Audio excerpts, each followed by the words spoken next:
नमस्कार, स्वागत है आपका न्यूज जनशक्ति में। आइए देखते हैं आज की महत्वपूर्ण खबरें।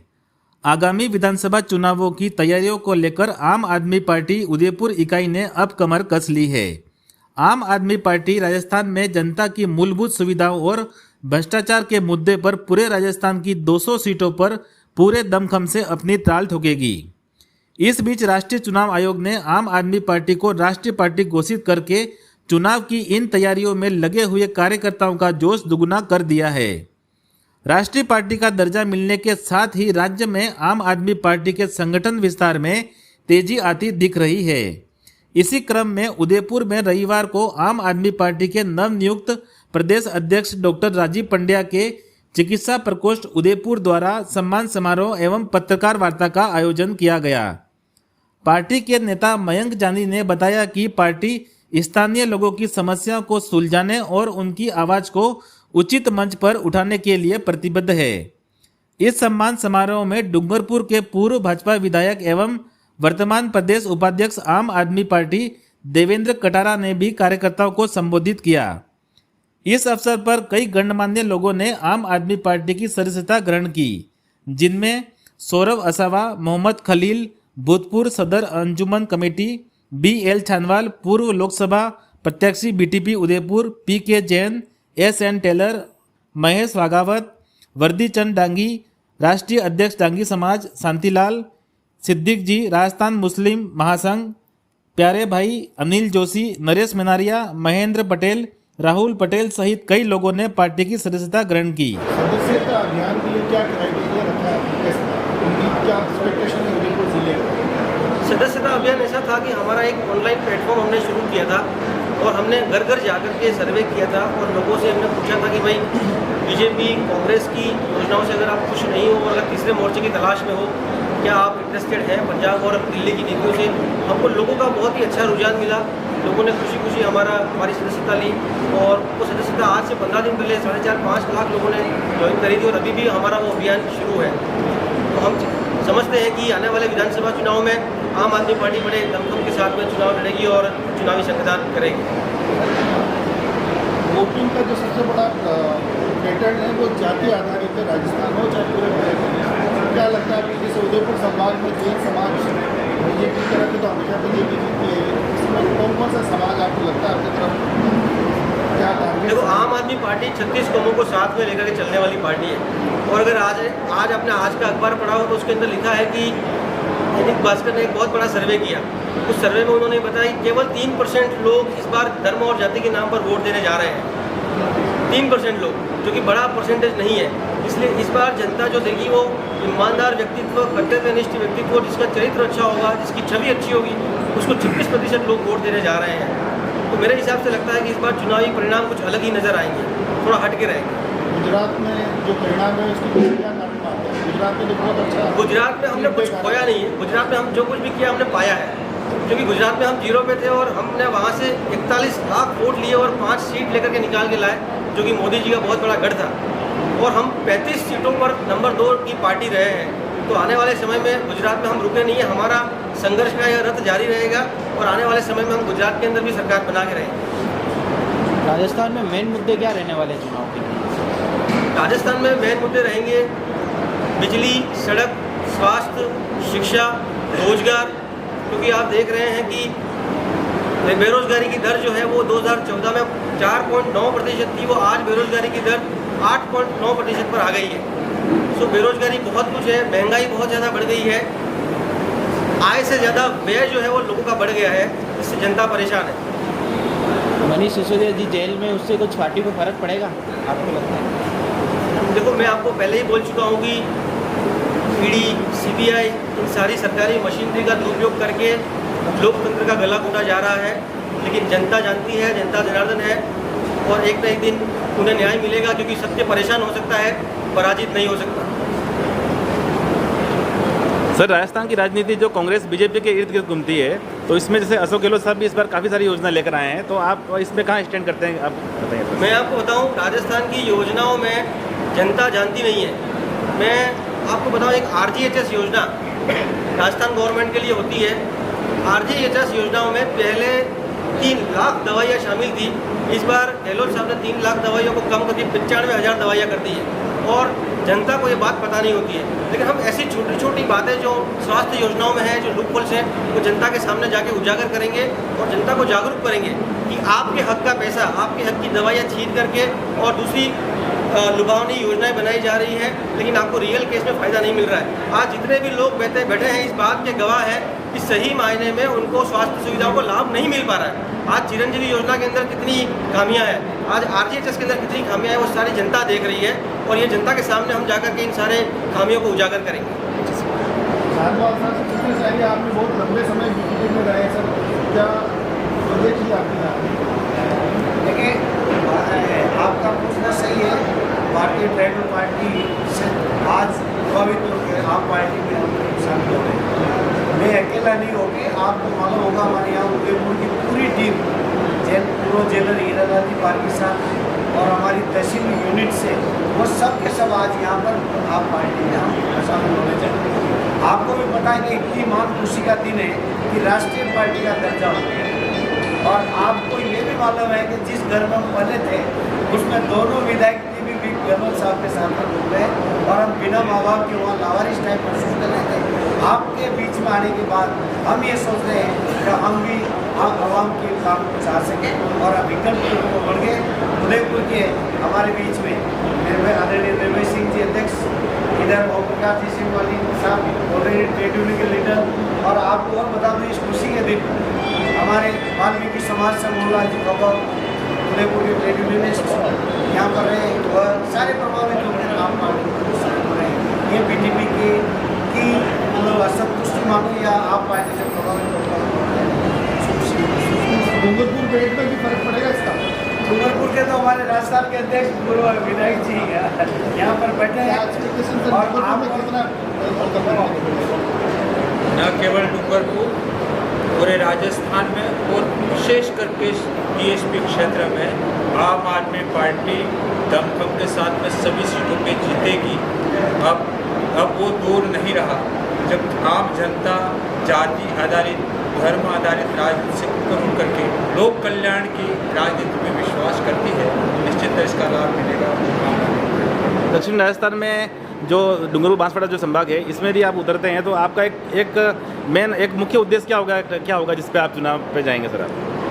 देखिए, यहाँ पर जैसे गुजरात चुनाव था, पार्टी ने पहले भारत के संविधान में जो प्रदत्त जितने भी सुविधाएं जनता को मिलनी चाहिए, चाहे वो किसी भी जाति धर्म के लोग हों, उन सब पे आम आदमी पार्टी का एक खुला चिट्ठा है।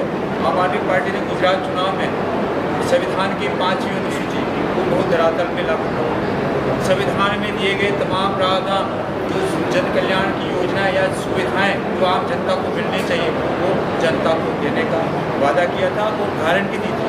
इसी गुजरात अटैच एरिया ये है और वहाँ की जो गारंटीड योजना थी, जो घोषणाएँ थी, उसको यहाँ की जनता ने स्वीकार किया है और इसी को देख करके आम आदमी पार्टी में आज आ रहा है। सबसे बड़ी बात तो यही है कि आज देख रहे हैं हम देश की राजनीति में जब एक आम आदमी पार्टी राष्ट्रीय पार्टी, तो दूसरी बात है भाजपा जब से 2014 से केंद्र में आई है, तब से लेकर के लगातार लोकतंत्र की हत्या लगातार करती जा रही है। चाहे गोवा का मामला देखो, महाराष्ट्र का मामला देखो, मध्य प्रदेश का मामला देखो, चाहे कर्नाटक का मामला देखो, और तो और सारी चीज़ें हम देख रहे हैं। जिस तरह से चुनी हुई सरकार को गिराने का काम करना, मतलब लोकतंत्र की हत्या करना, और लोकतंत्र की हत्या ये 2014 के पहले इतना सिलसिला नहीं था।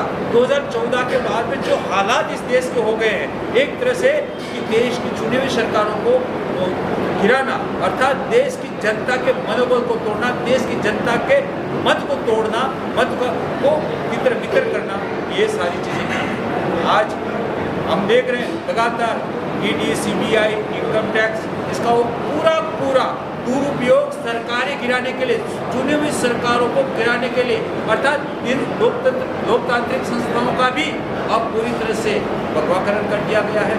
उसका एक ही उद्देश्य है, चुनी हुई सरकार को गिराओ, अर्थात धीरे धीरे अराजक व्यवस्था भाजपा ने पैदा की है। इसका डटकर मुकाबला अगर कोई कर रहा था तो आम आदमी पार्टी के हमारे दिल्ली के मुख्यमंत्री अरविंद जी केजरीवाल के नेतृत्व में आम आदमी पार्टी का नतीजा क्या हुआ? जब अच्छी शिक्षा की बात आई, जब अच्छे स्वास्थ्य की बात आई, सारी चीज़ें देख रहे हो, व्यवस्था अच्छी हुई। उन नेताओं को जिन्होंने इस देश को एक मॉडल दिया शिक्षा का, स्वास्थ्य का, उनको जेलों में डाला जा रहा है। और आज फिर अरविंद जी केजरीवाल को सीबीआई ने नोटिस देकर के बुलाया है, आप भी आ जाइए। आम आदमी पार्टी और हमारे केजरीवाल जी डरने वाले नहीं है। जहां भी बुलाओगे, जैसे भी बुलाओगे, जिस हालात में बुलाओगे, आम आदमी पार्टी वहां पर आने के लिए तैयार है, जवाब देने के लिए भी तैयार है।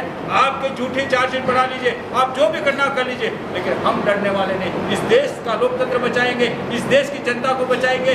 इस देश का सच्चा, अगर कोई कहे भाजपा कहती है राष्ट्रवादी भूमिका, लेकिन मैं कह रहा हूँ इस देश की जनता का अगर एनकाउंटर किया जा रहा है, चाहे ईमानदार लोगों का एनकाउंटर किया जा रहा है, जेलों में डाला जा रहा है, वो सारा का सारा काम भाजपा करिए। इसका मुकाबला अगर कोई कर रहा है, सच्चा कोई राष्ट्रवादी पार्टी है, सच्ची इस धरती की रक्षा की बात करती है, तो आम आदमी पार्टी है। एक तरह से राष्ट्रवाद की बात शब्द निकला, इसलिए कह रहा हूँ अगर सच्चे राष्ट्रवादी है तो चीन ने हमारी जमीन पे कब्जा किया, तब आपका राष्ट्रवाद का जमीन कहाँ गया था, उनको सवाल पूछना चाहिए। कोई पूछने के लिए तैयार नहीं। कहते सर एक भी इसमें कोई अंदर घुसा नहीं है, प्रधानमंत्री खुला ऐलान कर रहे हैं, बार बार आगे बोल रहे हैं कोई अंदर घुसा नहीं, हमारी किसी जमीन पे कब्जा नहीं। अरे उनके मंत्री बोल रहे हैं, इनका अखबार बोल रहा है, इनका मीडिया बोल रहा है, भाजपा खुद ही कह रही है। और बात कि इतना अंदर घुस गया, जिनको मुंहतोड़ जवाब देंगे, कई मीडिया बोल रहे हैं, उनके नेता बोल रहे हैं। सत्यपाल मलिक जी का तो इंटरव्यू आपने देख ही लिया होगा, पूरी जनता जानती है सत्यपाल मलिक जी ने क्या खुलासा किया है। अभी जो 19 पार्टियाँ एक साथ आई हैं विपक्ष, सर पूरा विपक्ष एक साथ आ गया है नेशनल लेवल पे, इस किस तरह से देखते हैं, क्या इसका है? इस देश का पूरा विपक्ष एक साथ आने का कारण यही है कि भाजपा एक निरंकुश शासक बन गई है, एक अराजकता पैदा कर दी गई है, देश की व्यवस्था और देश की इंसानियत को खत्म करना चाह रही है। इस सिलसिले में अब सबकी जिम्मेदारी बनती है, सामूहिक जिम्मेदारी बनती है, इस देश को बचाना है, लोकतंत्र को बचाना है, भारत के संविधान को बचाना है, यहाँ की जन व्यवस्थाएं हैं उसको सुरक्षित रखना है। इसलिए एक जुट होना जरूरी है। कब तक चलेगा सदस्यता अभियान, किस तरह से रहेगा, लोग अगर जुड़ना चाहें आपसे तो क्या उनका तरीका, क्राइटेरिया, क्योंकि वो तो मिस कॉल से जोड़ रहे हैं, वो फर्जी बताने के साथ मिस कॉल तो कोई नहीं कर सकता, आपके यहाँ क्या तरीका है? ऐसा नहीं है। सदस्यता अभियान में हम बाकायदा जाते हैं, कन्विंस करते हैं, योजनाएं बताते हैं, विचार बताते हैं, हमारा जो पार्टी का उद्देश्य है वो बताते हैं।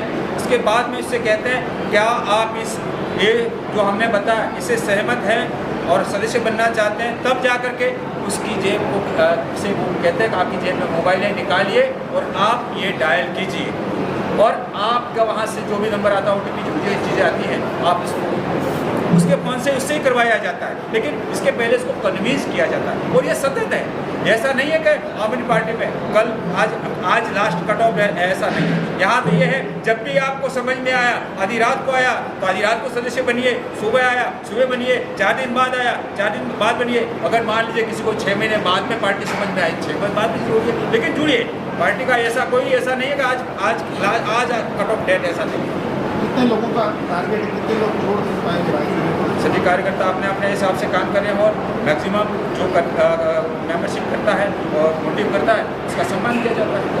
एक बात मैं ऐड करना चाहूँगा, आने वाले समय में उदयपुर के भी जितने भी वार्ड हैं, वार्ड के अंदर संगठन को मजबूत किया जाएगा। और हमारे शिवाली जी जो जिला महासचिव और जिलाध्यक्ष सिंह जी हैं उसमें सघन काम कर रहे हैं।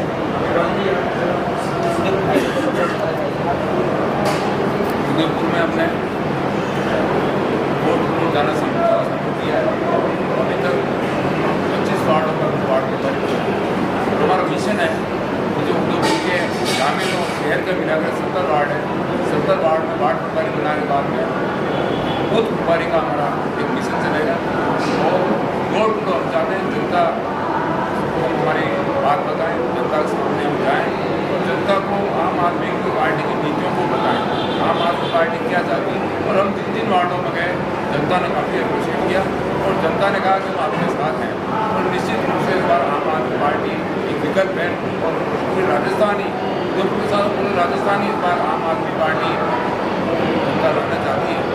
इसके लिए हमारी जितनी मेहनत है हम करेंगे। उदयपुर शहर की सीट को इस बार हम आम आदमी पार्टी की झोली में डालने का पूरा प्रयास करेंगे। तो मुख्यमंत्री का चेहरा बहुत बड़ा होता है राजस्थान में, क्या चेहरा होगा? आपने कुछ गुजरात के अंदर भी देखा था कि हमने सर्वे किया था, केवल आम आदमी पार्टी अकेली ऐसी पार्टी थी जिन्होंने चुनाव के नतीजे आने से पहले मुख्यमंत्री का चेहरा घोषित कर दिया था। ना बीजेपी ने किया था, ना कांग्रेस ने किया था। राजस्थान के अंदर भी वो सर्वे चुनावों से ठीक पहले होगा, अभी बहुत समय बाकी है। आगे आगे देखिए होता है क्या, और सौभाग्य ने सब दिन होता है, देखिए आगे क्या होता है। ये रामधारी सिंह दिनकर जी कहते हैं, वो आज हमारे साथ भी है। हम संघर्ष कर रहे हैं, हमारा संघर्ष जारी रहेगा और आने वाला समय बताएगा कौन मुख्यमंत्री का चेहरा निकल कर सामने आएगा। ये अभी हमने प्रदेश अध्यक्ष की घोषणा की है, प्रदेश की कार्यकारिणी बनाई है। अब इन नामों में जो भी नाम उठ करके सामने आएगा, इसका भी कार्य अच्छा होगा, क्योंकि आम आदमी पार्टी मेरिट के बेस पर चलती है, ना कि किसी वित्तीय सहायता की वजह से चलती है। आज भी हमने ये कार्यक्रम किया है, ये लोगों का कार्यक्रम है। तो आम आदमी पार्टी में जो भी व्यक्ति अच्छा कार्य करेगा, चाहे वो नीचे के तबके का हो, ऊपर के तबके का हो, लेकिन अगर अच्छा कार्य करता है, छवि अच्छी है, चरित्र अच्छा है, तो उसको मुख्यमंत्री का चेहरा घोषित किया जाएगा। Thank you so much.